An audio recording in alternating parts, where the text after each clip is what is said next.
Коми подвели окончательные итоги президентских выборов. Уже завтра эти сведения будут доставлены в Москву для внесения в общий протокол о результатах по всей стране.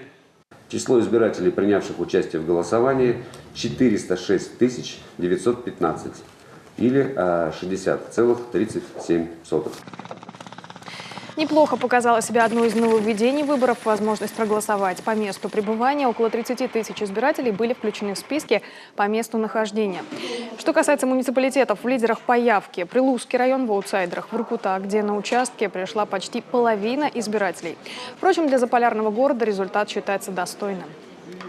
Основная проблема Воркуты – это избиратели числятся, включены в списки, а фактически там не проживают. Вот благодаря, скорее всего, механизму подачи заявления о голосовании по месту нахождения достаточно большое количество тех, кто зарегистрирован в Воркуте, подали заявление и проголосовали в других регионах Российской Федерации. То есть это вот большой плюс этой системы. Максимальная активность избирателей за 70% зафиксирована на территории Прилузского района. Дальше в рейтинге Кайгородский и Усть-Вымский районы. Что, в свою очередь, говорит не только об электоральной активности, но и о доверии населения к самому избирательному процессу.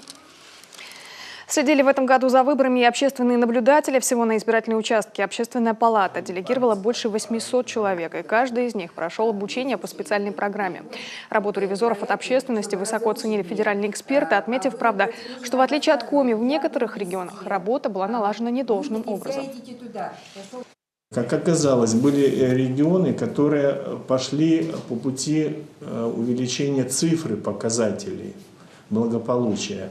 Но, допустим, был регион, не буду указывать, где было набрано более 10 тысяч наблюдателей, а в результате по факту пришло на избирательные участки около 3000.